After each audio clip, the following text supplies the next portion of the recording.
Hello everybody, and welcome back to Endless Space. In this episode, you can probably expect there to be some more tutorials.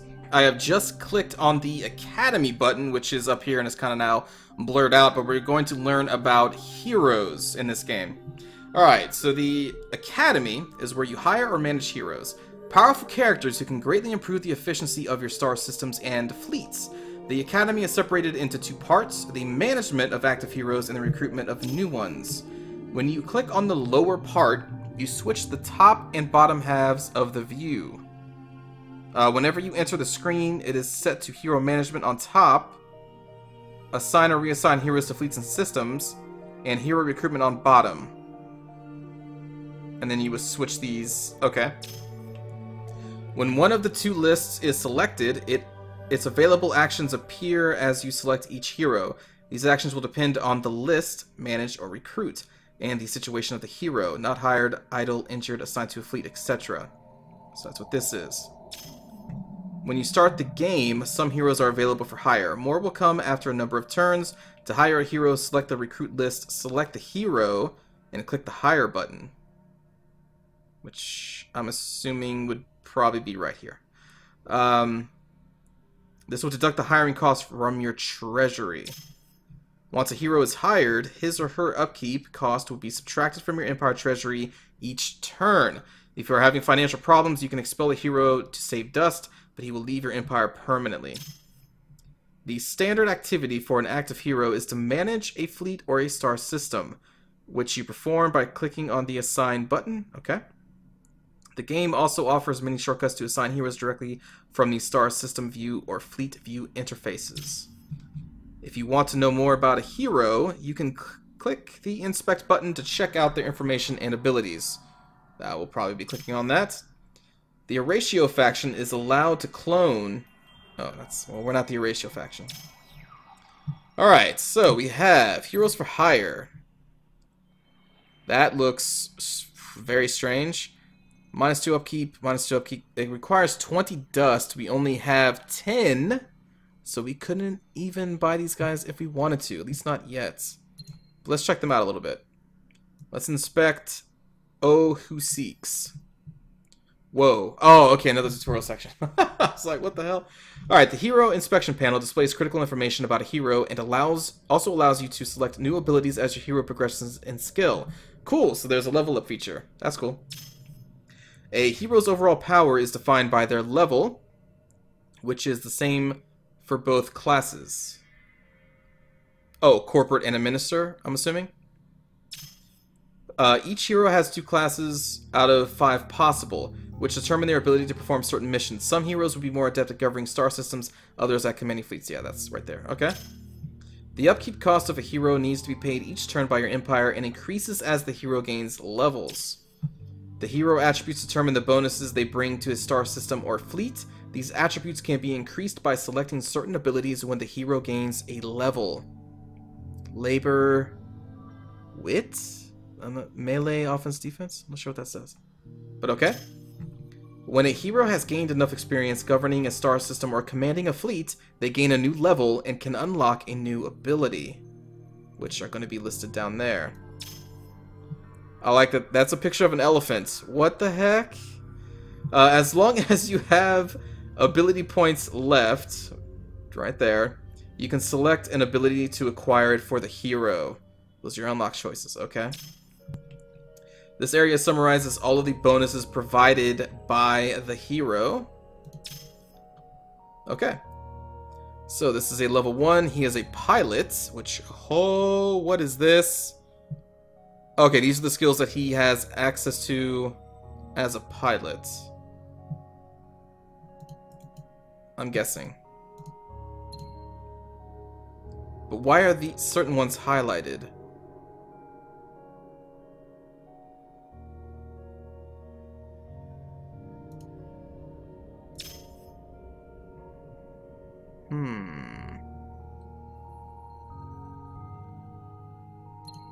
I wonder if maybe certain heroes don't have access to the entire tree. Like maybe this just shows you what he will have access to in the future. Or it's an amoeba. And like maybe another hero with an adventure class would have access to, you know, these skills and not the ones in pink. Maybe. That's just a guess. But we cannot recruit, but that's still pretty cool. Alright, let's close that. Oh, that looks cool. I like the pictures. I like the artwork. Alright, so that was the Academy. Diplomacy, we'll learn another time, because I can't even do it. Whatever. Let's just learn it now. The diplomacy views shows your diplomatic status with other empires and lets you contact them to make or break agreements. When you open this view, you, as the Emperor, are in the center represented by a holographic figure. Around you are pedestals for the leaders of the other empires in the game. These will be empty until you make contact. Your status with other empires is shown by the lines radiating from your image. The color and symbols of those lines represent the current diplomatic situation. War, Cold War, Peace, or Alliance. I assume that means Cold War. Little snowflakes. The attitudes towards the centered empire are displayed through emotional icons. It gives you a quick overview of the relationship status between empires in addition to the line type. Okay. So he's like, eh. They're all like, ha, you. That dude's happy. Alright. You can click on another emperor to center them in the view and see their relations with other empires. That's cool. When an empire is selected, you can click on the inspection icon to show information about this empire, including your own. So that symbol. Once an empire is selected, you can click the contact icon to open negotiations. I know none of the other 3 races, but that's pretty cool dude right there. Hey, let's inspect this empire. Oh, jeez. Okay. Alright. Sure, why not? We're continuing the tutorial. This panel gives information on an empire and lists the deals you have signed with it. When you select your own empire, you will see your own empire's information and all the deals assigned with other empires. The current status is shown here, as well as this empire's attitude toward you. If they like you, it will be easier to strike deals or even form a long-term alliance. Good to know. The score is a good indication of how well this empire is doing. Okay, so that's it's like the max 100? Because that's just a number to me, you know, like 79. If it's out of 100, then okay, then I know how well they're doing. You can also check the score by hovering over the galaxy, or on the galaxy icon of the Galaxy View banner. I don't know what that is. We'll find out, I'm sure. This area lists all the accumulated faction traits of this empire. This can tell you how dangerous this empire might be, or their preferred victory path. Kind of like what we saw in the first episode when I was looking through my traits. This part summarizes the deals currently in progress with your empire. You can terminate a deal by clicking that. However, killing a deal will incur an attitude penalty with the other empire, and it gradually decreases. Okay. We have a score of 37. I'm assuming that's out of 100. That would make sense. To me, at least. Alright, so that's the diplomacy screen. What have we not clicked? I'm curious if it's going to give us a tutorial on the options menu. Ah, no tutorial on the This is the resume button. Alright. We have now clicked every single one of these. If I'm not mistaken, one of our fleets should be moving here. Right? The Forager? Oh, wait. No! Oh, no! Okay. Now it actually moved. I tried to do that in the first episode. It didn't move. Oh, man. I wanted to go there, but okay. That's alright. We'll just move the Hive ship here. Beta? Is that just like out of our range? Oh, that must just be like out of our range or something. I guess. Oh, so this squiggly line means maybe we have to unlock a tech to actually go there for, I think? That may be what that means. Maybe. Again, your guess is as good as mine. Or if you know, then, well, you know. Alright, so over here, the search for Auriga. Oh boy. Wall of text. What the heck? Alright, do I read this? I'll read this, I guess. Generations ago, Najne Zolia made room for Oppot in an overcrowded ship leaving a dying planet. Though Oppot was a skilled medical operative, he had accepted that the humanoids would save themselves first and leave him to decay as magneto-gravitational cataclysms made the planet of Auriga unlivable. Surprised by their offer, Oppot repaid the Zolia clan for decades, then centuries, as their restless, homeless clans moved from planet to planet, system to system, and battle to battle. I have no idea what this is talking about, but we'll keep going. Driven from their simple tundra world by a fleet of pirates, they once again took up their life of homeless marauders. It was then that Oppot had the idea to rediscover Auriga, an ideal that quickly blossomed into an all-consuming passion. But memories are faulty, galaxies move, and records are often missing or poorly kept. It turned out to be far more complex than he thought. It was hundreds of years later that he was sure enough of his findings to present them to a very hesitant Tulela, but Oppot told her of what he remembered. Endless warrens of laboratories, however you want to pronounce it. Storehouses of knowledge, ruins, and artifacts scattered across the landscape like pebbles on a beach. In the end, Tulela agreed to seek that lost and fabled planet. As their tiny fleet arrives, other civilizations that attract them or search themselves for the planet begin to appear. The name of Auriga is famed across the settled galaxy. Auriga will once again become a focus of war and strife, for whatever faction can find and hold this precious world will have access to the greatest scientific wisdom of the galaxy. Okay, so apparently we need to find this planet of Auriga. And if we do, that would be amazing. So let's dismiss that. Hero available for recruitment? Okay. I like the music. Alright, so we have our research, we have our ships moving. Did I want to make anything? Alright, this. Do we want to do this? Not yet. Ship.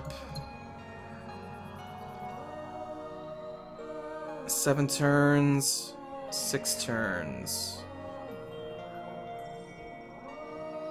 Its military power in offensive is 25. That's 10. Sure, let's make a patroller.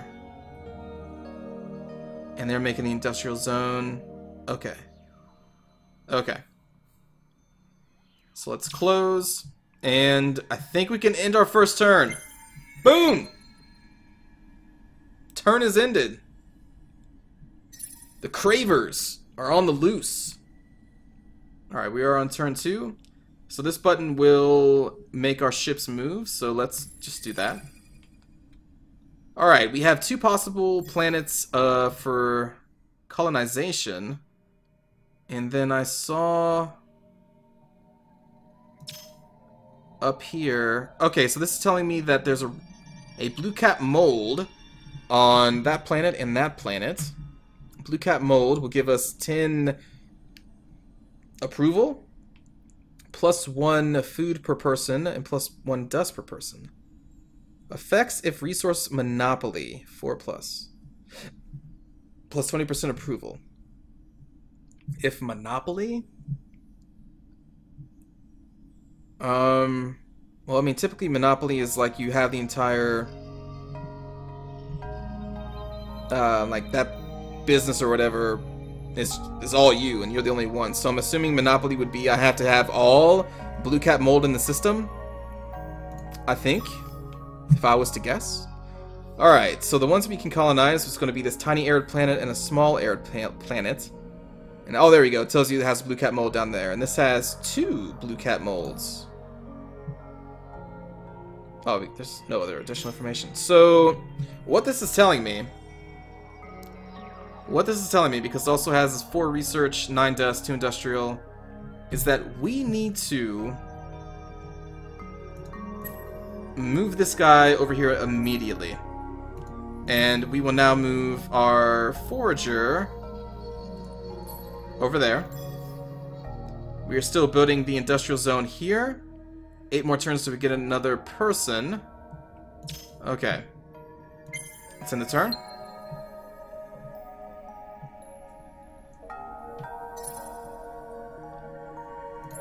Force movements.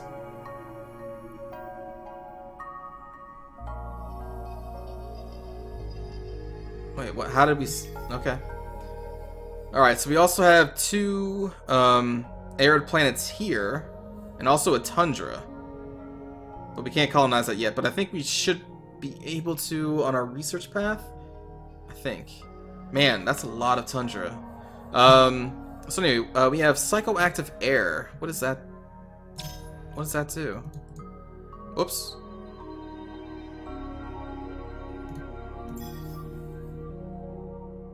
Nice, I can just hover over it. Okay. Plus 10% approval. Again, I think that's what that means on the planet. -1 research per person on planet. That is not good. So yeah, I think we made the right choice by moving our hive over to this planet. So since we already have that discovered, I guess, we will move our forager down here instead. So he'll go through there. Okay, and let's... What's this? Exploration event her. Here. Effects. Plus 10% XP bonus for each battle on hero. Oh, this is the event because it had the flag on it. Okay. Plus 10 XP bonus when assigned on hero. Plus 10% XP bonus for each construction on hero. Plus 10% bonus for each opponent injured on hero. What? Not exactly sure what that means. I'm guessing we would get all those bonuses if we assign a hero to that system. Maybe. But we're not going to do that right now. We're going to... Actually, speaking of heroes, we do have 36 dust right now. Hold, please. Alright, we can't finish that, so let's look at the heroes. Alright, so this guy is a pilot adventurer. I think I'm going to want a corporate commander. Great for science, dust, luxury, and strategic. Governor. Useful as an admiral and spying.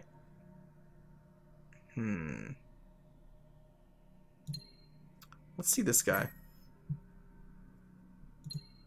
Whoops. Oh, it looks like he has the same icons lit up as the amoeba guy does.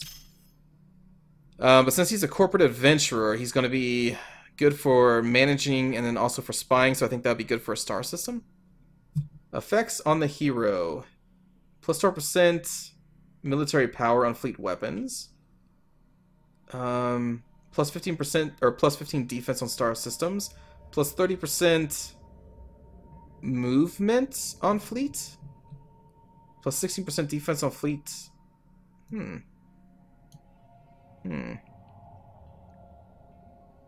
Well, oh, here we go. Plus 10% research on star and plus 10% dust on star system.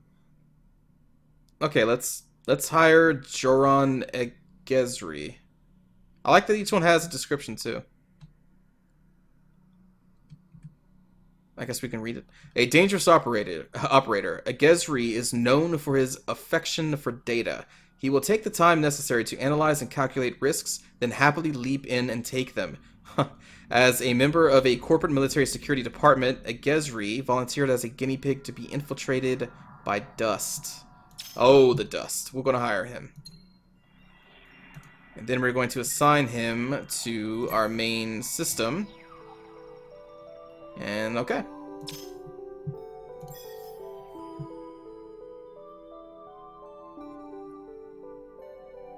Okay.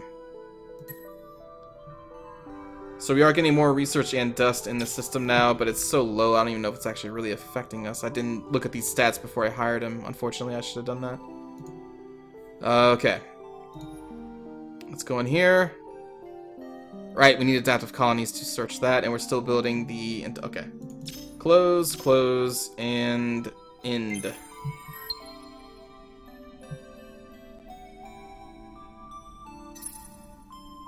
Okay. Do our movements. Probably really not much else we can do, so just end. Empire expand. Alright, I guess that tutorial message we're not going to see. There we go. You'll be able to colonize other star systems soon after you start playing the game. Newly colonized star systems start as outposts, gradually evolving into full-fledged colonies. Okay.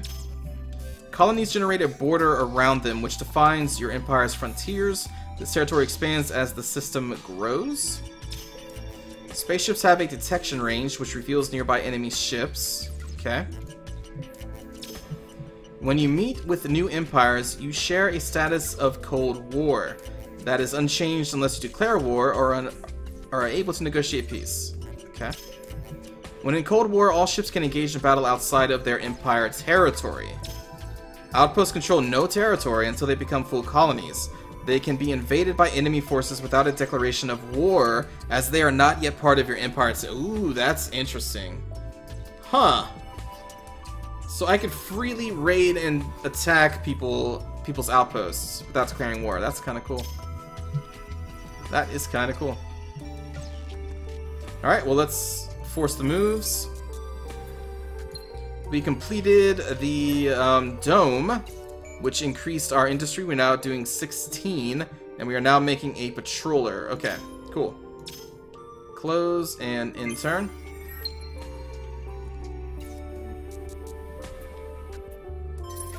Research done in 8 turns. Do the move. Alright. The event. Plus 40% industry on system. For 1 turn. What? So for 1 turn I would get an increased industry of 40, but I just discovered the place. Like, how would I have a... I guess if this was a hive ship, I could colonize and then for 1 turn have a 40% increase on system? Okay. Well, let's check it out. Poor soil. I keep going in here to see what poor soil is. All I have to do is just hover. So that is... yeah, that's terrible. Alright. Well, we don't care about that system yet. These lava are probably going to be pretty important with the high industry to pump out a large force of military ships quickly. And that is right here. I think I'm going to do this for... yeah, I'll do that first. And it just switched paths to... -2 dust on improvement. It gives us +2 additional people on tiny and +1 on small. Or would I rather have this? That seems okay, I guess. Additional population is a good thing. Okay, close. Because we have a lot of lava planets around. We have... well, none here. But there are a couple here. Yeah. That's 15 industry points right there. That's pretty huge. And then we can colonize this entire system almost. Alright, so... this ship is going to continue its exploration. And that is that.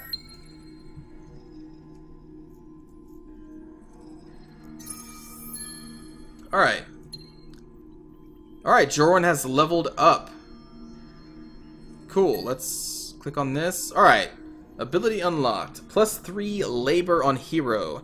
Labor will indicate a hero's capacity for producing food and industry. That seems pretty cool. Negotiator is giving us wit, which is the thing giving us 10% dust and research. Assailant, +3 offense on hero, which is for fleet, and then defender, which is again for the fleet. I think I'm going to go with the director for the increased food and industry. Well, or should I just keep going on wit since that's what he has already? I mean, dust is important, as is research too. Yeah, okay, sure. Negotiator. Now that gets us 16%. Ha! Take that. I will accept those changes, my friend. Dismiss. That's pretty cool. So, when we colonize the planet here, I think I'll hire another hero then, because that seems to be pretty cool. Let's force the move. So can we colonize now? Yes, we can. Okay. So we're going to want to go... there. Haha! Oh, it also has ancient artifacts, which gives us additional dust and research. Wow, maybe we should move that guy over here.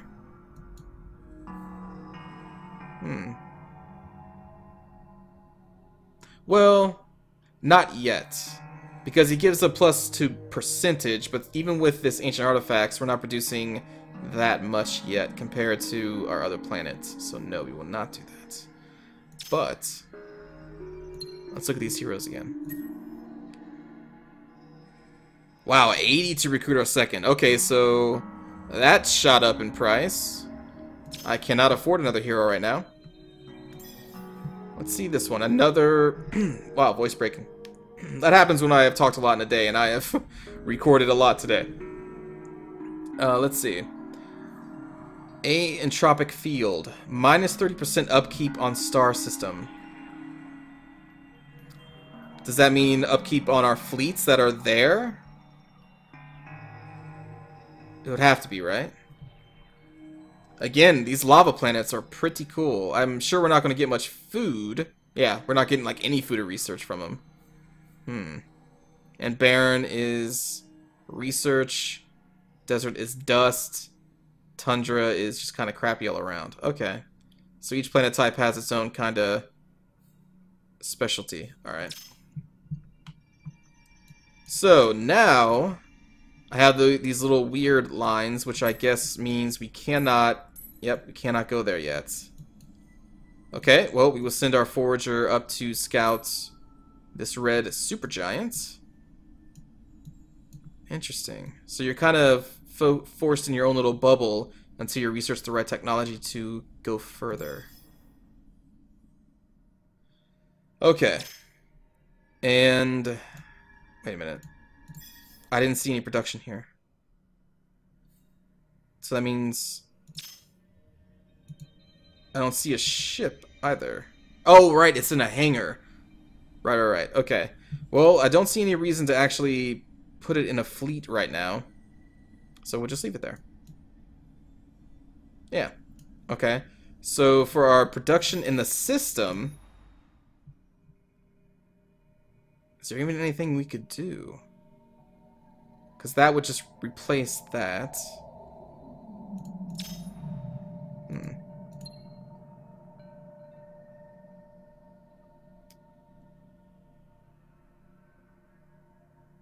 I don't think I really want to mess with those stuff yet either.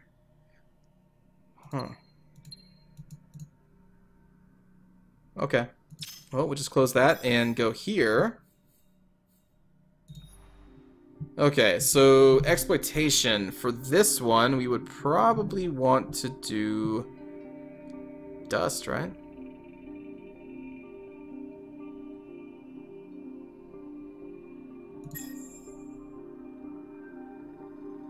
Since that's what it's mainly producing anyway.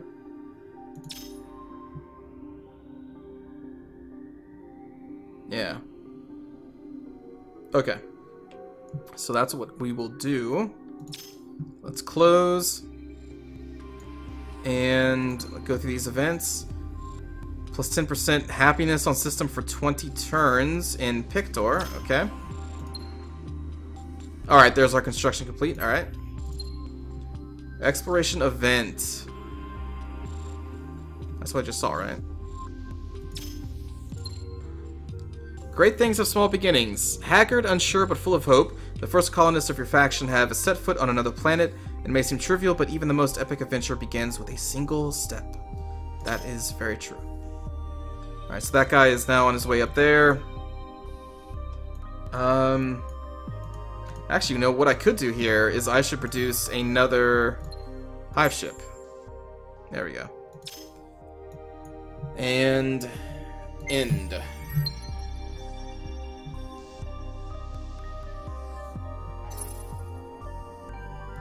Do the movements. And there's... I guess we could hire another hero now? We'll have to go to the Academy view. Now let's look at Karga. Inspect. She comes with an 8 wit, which is going to be great. Yeah, let's hire you. Cool. Let's assign you to our Matarka system. And now she will start leveling up. And end our turn.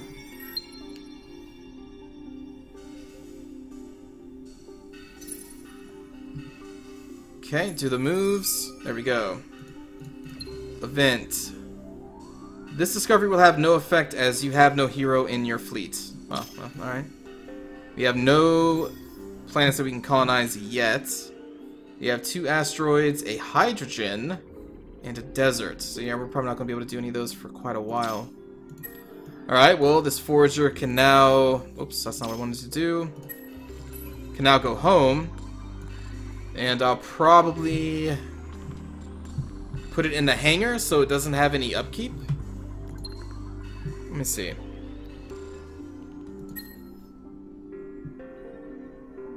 Alright, so that's the ships we have in Alpha. This is our forager. Should it tell us... Like, it should tell us what the upkeep is for this, right? For this fleet? No? I would think it would. I must have missed that. Let me go to my Empire. Alright, so it says -3 from fleets. -3 from ships.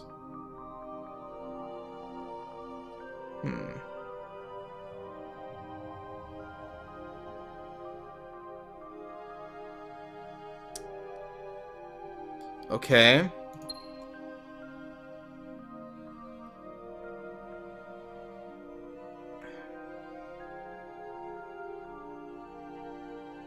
There has to be something right here that's telling me how much this fleet takes for upkeep.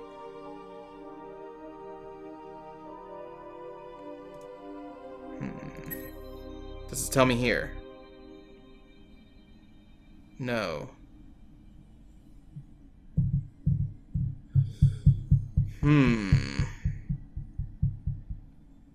That information must be somewhere.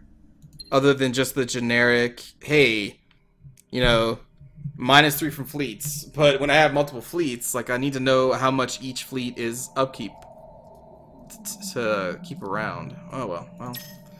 Anyway, we're going to send this one back home and probably put it in the hangar. Then I'll see if that upkeep is still around, because I'm not exactly sure, 100% sure, if ships in hangar do upkeep or not. Alright, so we will end the turn.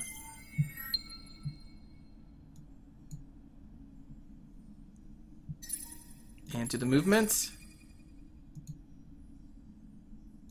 Can I don't think I can do anything with that yet. Yeah, that's technically not actually in the system yet. Okay, let's end the turn again.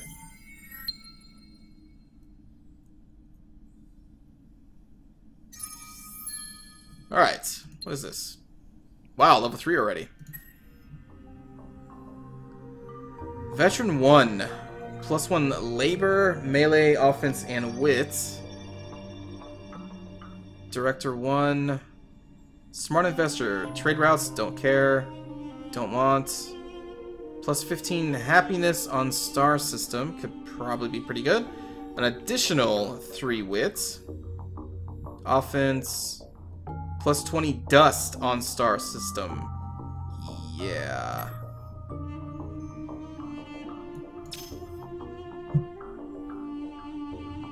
So now we're at +22 dust. Aha! Alright. Oh, so no, the systems do have upkeeps. -6 from system upkeep. Okay.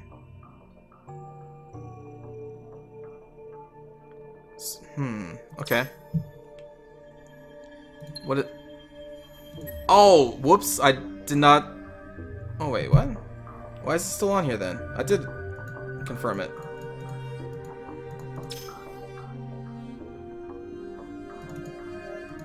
I guess I have to dismiss the message. Okay. We'll move, and then... Let me just check this again. This is -3 because of fleets, right? And from ships. Okay. So...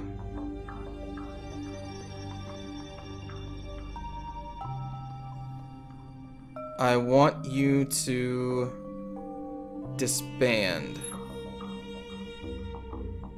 Yes.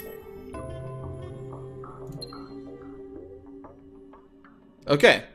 So that ship was -3, and because it was a fleet, that is also -3. Alright, so now I do know for sure. Okay. That's good.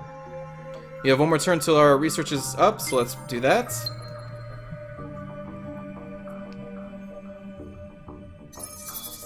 Alright, our first research is completed. Compact fusion reactors, which gives us access to Arctic planets. And the engines, which gives us a +2 movement on the Empire. Okay. Next is improved thermodynamics. Well, now I'm curious if we can now explore this planet then.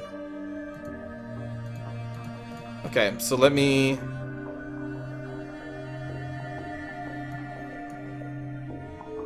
create...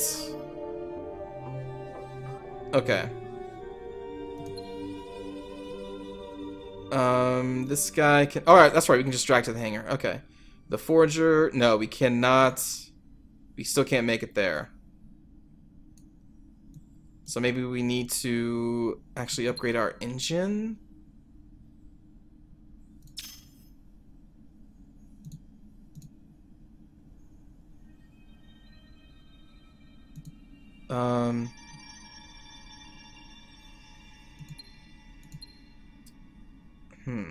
Here we go.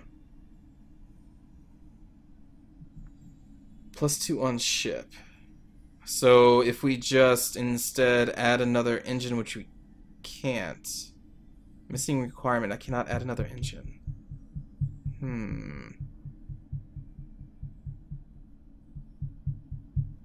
Okay. So why... Oh, because it's 20 weight. Okay, per engine. That's duh. That's why you can't do it. Okay. Well, how about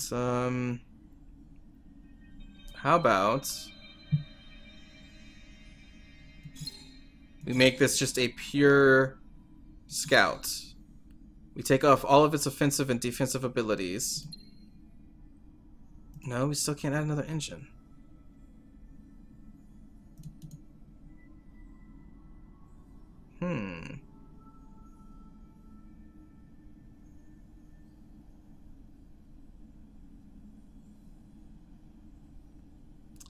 Okay, well, let's just cancel that then. Or yeah. Huh. Maybe I need another technology to add engines, or I can only ever have one engine. I'm not sure. Maybe that class of ship is restricted to one engine. I'm not exactly sure yet, but I think that's going to do it for the second episode.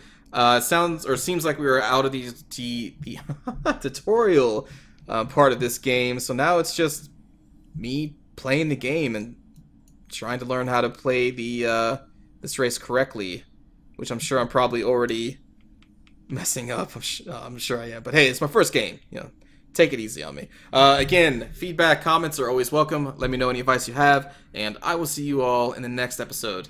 Take care, everybody.